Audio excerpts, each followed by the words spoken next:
Good morning बच्चों। आज की हमारी क्लास है डीएलएड सेकेंड सेमेस्टर की साइंस की क्लास, जिसमें मैं आपको चैप्टर पढ़ा रहा था कार्य तथा ऊर्जा, जिसमें इससे पहले मैंने आपको कार्य के बारे में बताया था। अब मैं आपको आज बताऊंगा ऊर्जा के बारे में। तो ऊर्जा क्या है? जब कोई वस्तु या जब कोई व्यक्ति कार्य करता है तो कार्य तभी कर पाता है जब उसके पास में कुछ ऊर्जा होती है। तो या जितना कार्य करता जाता है उतनी ही उसके ऊर्जा में कमी हो जाती है। तो ये बात हुई कि ऊर्जा और कार्य आपस में एक दूसरे के क्या है, एक दूसरे में परिवर्तित होते हैं। तो किसी वस्तु द्वारा कार्य करने की जो क्षमता होती है उसे ही क्या कहते हैं? उस वस्तु की ऊर्जा कहते हैं। ऊर्जा का मात्रक ऊर्जा का मात्रक भी क्या है? कार्य के समान जूल ही होता है।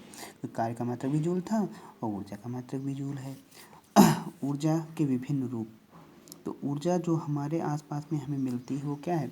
कई रूपों में मिलती है। यांत्रिक ऊर्जा, रासायनिक ऊर्जा, ध्वनि ऊर्जा, प्रकाश ऊर्जा, ऊष्मीय ऊर्जा और विद्युत ऊर्जा, और भी कई प्रकार की ऊर्जा है, लेकिन इतना है। तो यांत्रिक ऊर्जा क्या है? किसी यंत्र द्वारा जो कार्य करते हैं उसकी स्थिति आकृति के कारण जो भी ऊर्जा संचित होती है उसे यांत्रिक ऊर्जा कहते हैं। रासायनिक ऊर्जा, बहुत से ऐसे रसायन हैं, जैसे क्या कोई भी सेल एक देखा होगा आपने, उसमें क्या केमिकल भरा होता है और वो प्रोसेस करता है और हमें देता क्या है? विद्युत ऊर्जा देता है। मतलब क्या, उसके वजह से घड़ी चलती है। तो कार्य हुआ तो किसके कारण? सेल के कारण। सेल में क्या था? रसायन था। तो ये रासायनिक ऊर्जा के द्वारा हमारा कार्य हुआ। ध्वनि ऊर्जा, जैसे क्या बहुत ज़्यादा जब ध्वनि होती है तो जिसकी वजह से क्या पहाड़ों को तोड़ सकते हैं, तो देखा जाए तो मुख्यतः हमारा ध्वनि ही होती है। तो ध्वनि के द्वारा वो कार्य होता है, तो ये ध्वनि भी क्या है? एक प्रकार की ऊर्जा है। अगर बात करें पेड़ पौधे, तो पेड़ पौधे प्रकाश की उपस्थिति में ही कार्य कर पाते हैं, मतलब अपना भोजन का निर्माण करते हैं। तो भोजन का निर्माण करने के लिए किसकी ज़रूरत है? प्रकाश की। तो प्रकाश क्या है? ऊर्जा है। अगर बात करें, अगर आपको पानी गर्म करना है तो उसके लिए हम गैस ऑन करते हैं, तो उसमें भी देखते क्या है? ऊष्मा मिलती है। ऊष्मा मतलब गर्माहट मिलती है, तो वो क्या है? ऊष्मीय ऊर्जा। विद्युत ऊर्जा, बहुत से पंखे, टीवी, जितनी भी है इलेक्ट्रॉनिक सामान, उनको चलाने के लिए क्या विद्युत का प्रयोग करते हैं। क्या हो गई? विद्युत ऊर्जा हो गई। ठीक है। तो पहला हम आपको पढ़ाते हैं क्या? यांत्रिक ऊर्जा। तो यांत्रिक ऊर्जा क्या है? अभी मैंने इससे पहले भी आपको बताया, किसी वस्तु में उसकी आकृति, स्थिति तथा गति के कारण जो ऊर्जा उत्पन्न होती है या उस यंत्र में संचित हो जाती है उसे क्या कहते हैं? यांत्रिक ऊर्जा। तो यांत्रिक ऊर्जा दो प्रकार की होती है। कौन सी? पहली स्थिति ऊर्जा, दूसरी गतिज ऊर्जा। तो किसी स्थिति ऊर्जा क्या है?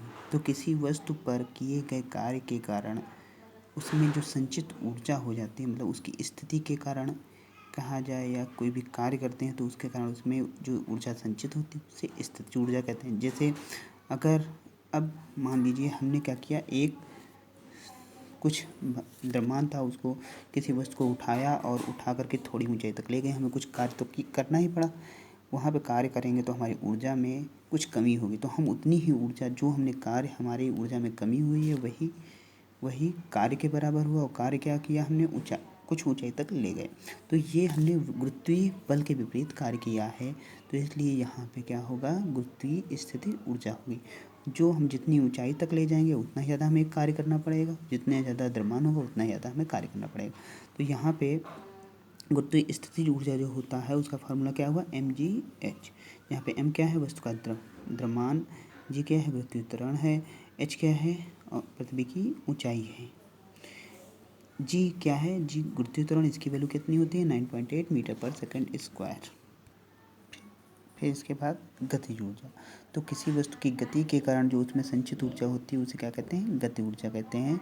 और गतिज ऊर्जा क्या होता है? Half mv²। ठीक है। इसका भी मात्रक जूल ही होगा।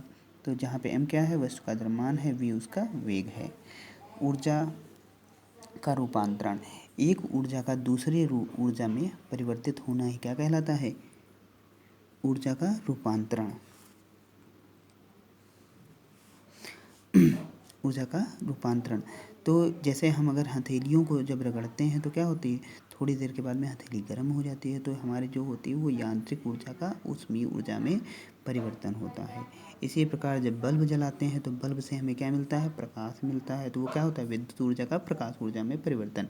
ऐसे अगर एक हीटर जलाएं तो विद्युत के द्वारा हम हीटर जलाते हैं, लेकिन हमें मिलता क्या है? गर्माहट या ऊष्मा मिलती है। तो क्या हो गया? उसमें ऊर्जा में उसका परिवर्तन हुआ। अब आया क्या, ऊर्जा संरक्षण का नियम। अगर बात किया जाए तो अभी हमने इतनी देर में समझा गया, एक ऊर्जा एक रूप से दूसरे रूप में परिवर्तित हो रही। तो अगर कहा जाए तो किसी निकाय की जो कुल ऊर्जा होगी वो सदैव नियत रहेगी, बस क्या होगा, उसका रूप परिवर्तित होता है, लेकिन वो ऊर्जा नष्ट नहीं हो रही, वो सिर्फ क्या हो रहा है, एक रूप से दूसरे रूप में परिवर्तित हो रही। तो किसी निकाय की कुल ऊर्जा सदैव नियत रहती है और वो क्या होता है, सिर्फ एक रूप से दूसरे रूप में बदल जाती है। अब हम आगे आपको पढ़ाएंगे क्या, ऊर्जा के स्रोत। तो ऊर्जा के स्रोत कई हैं, कई प्रकार से होते हैं, लेकिन अब वो हम आगे पढ़ाते हैं, ठीक है। ओके, थैंक यू बेटा।